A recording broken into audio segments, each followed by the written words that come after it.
once upon a time. കഥ start ചെയ്യാൻ പറ്റേ? എടാ സോറേ, നിനക്ക് സിമ്പിൾ എടുക്കാൻ അറിയാമോ? പിന്നെ വയനാട്ടിൽ രക്ഷാപ്രവർത്തനം നടത്തിയ സൈന്യത്തെ സമൂഹ മാധ്യമങ്ങളിലൂടെ അപകീർത്തിപ്പെടുത്തിയ ആൾക്കെതിരെ പോലീസ് കേസെടുത്തു.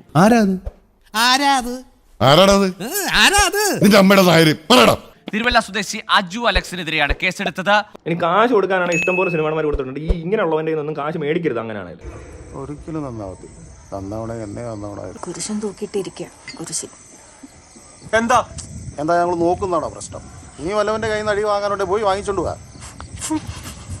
മോഹൻലാൽ വയനാട് സന്ദർശിച്ചതുമായി ബന്ധപ്പെട്ടാണ് അധിക്ഷേപ പരാമർശം. നീ ചെകുത്താൻ വേദം ഓതുന്നത് കേട്ടിട്ടുണ്ടോ? എനിക്കറിയാൻ വേണ്ടി ചോദിക്കും, ഇവൻ എന്ത് ക്വാളിഫിക്കേഷൻ ഈ പറയാ അവിടെ പോകാൻ എന്ത് യോഗ്യത ഉള്ളവനെ? ഓ മാമായി, சும்மா இந்த மாதிரி டயலாக் எல்லாம் பேசி என்ன மிரட்டாதே. போய் உன் மாமிக்கு மாவாட்டுற வேலையை பாரு. என்கிட்ட வந்து மணி அடிக்காது. മനസ്സിൽ ആദ്യം തന്നെ ചോദിക്കണം, ഇവൻ എന്തിനാ ഇവിടെ വന്നേ? ഇവൻ ആരാ?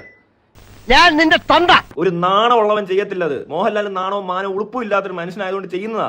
അധികമൊന്നുമില്ല, 2-3 പിരി എവിടെ കളിയിൽ കിടക്കുക. അത്രയും ടൈം വേസ്റ്റ് ആക്കാനും വേണ്ടും എന്ത് മൈര ഇയാൾ അവിടെ പോയി പറഞ്ഞതെന്നൊന്ന് പറയിക്കാവോ ഇയാളെ കൊണ്ട്? ഞാനത് ഇവിടുത്തെ പുനരധിവാസത്തിന് അല്ലെങ്കിൽ ഒരു റീഹാബിലിറ്റേഷന് വേണ്ടിയിട്ട് ഇപ്പം നമ്മളൊരു 3 കോടി രൂപയാണ് കൊടുക്കാൻ തയ്യാറാകുന്നത്.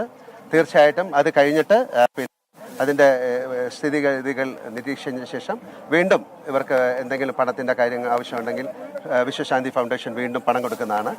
എന്ത് തങ്കപ്പെട്ട മനുഷ്യനാടാ ഇവനെ പറ്റി നീ തോന്നിയ ദിവസം പറഞ്ഞത്. ഇവൻ കേണലാണോ, സിനിമാടനാണോ, അതോ വേറെ ഏതെങ്കിലും TV അവതാരകനാണോ, പരസ്യത്തിൽ അഭിനയിക്കുന്നവനാണോ? എനിക്കാളാകാൻ നിന്നെ പോലൊന്നും പോകൃത്തരം കാണിക്കേണ്ട ആവശ്യമില്ല. നിന്നെ കൊണ്ടൊന്നും ഫുട്ബോൾ കളിച്ചോ ക്രിക്കറ്റ് കളിച്ചോ പാട്ടുപാടിയോ പഠിച്ചോ ഒന്നും 10 പേരുടെ മുമ്പിൽ അംഗീകാരം ഉണ്ടാക്കി എടുക്കാൻ പറ്റില്ല. ഷർട്ടിന് 4 ബട്ടൺ ഊരിയിട്ടും പെമ്പിള്ളാരെ കയറി പിടിച്ചും തെറിപ്പാട്ടും പാടി നടന്നാലേ നിന്നെയൊക്കെ ആരെങ്കിലും തിരിച്ചറിയൂ. കിട്ടിയ മുതലും പലിശ ചേർത്ത് കിട്ടി. ആരും കണ്ടില്ല. വാ. നടൻ മോഹൻലാലിനെ ബ്ലോഗിലൂടെ അധിക്ഷേപിച്ച സംഭവത്തിൽ ചെകുത്താൻ യൂട്യൂബ് ചാനലിന്റെ ഉടമ അജു അലക്സിനെ പോലീസ് കസ്റ്റഡിയിലെടുത്തു. ഇനി വരണ കാര്യം സംശയോ? പ്രശ്നമൊന്നുമില്ല, നമുക്ക് നോക്കാം. വല്ല കൈമടക്കം കൊടുത്ത് ഊരി പോരാൻ നോക്ക്. കൈക്കൂലിയൊക്കെ തെറ്റല്ലേ? എന്റെ ദൈവമേ, നമുക്കിട്ട് പണി കിട്ടുവാ. എനിക്ക് ഇവനെ ഇന്ന് നാട്ടു റോട്ടില് പബ്ലിക്കിന്റെ മുന്നിലിട്ട് 2 കൊടുക്കണം. തല്ലി പദം വരുത്തണം. നാട്ടിൽ നിർത്തരുത്. ഓടിക്കണം. തല്ലി ഓടിക്കണം. വേണോച്ചാ കൊല്ലാൻ തമ്പരാൻ. അപ്പോൾ അണ്ണ ഇവിടെ ഉള്ളവരെല്ലാം കൂടി ഇപ്പൊ അവനെ തപ്പും. ഇനി പോലീസ് പിടിക്കാൻ നടക്കും. ഭയങ്കരമായ വലിയൊരു സംഭവം നടക്കും ഇവിടെ. ഇവിടുത്തെ ഏറ്റവും വലിയ കുറ്റക്കാരനെ കണ്ടെത്തിയിട്ടുണ്ട് ഇപ്പോ.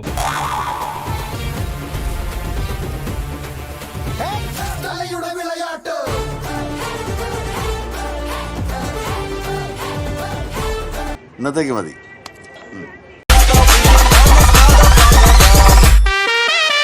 സബ്സ്ക്രൈബ് ചെയ്തിട്ടാ.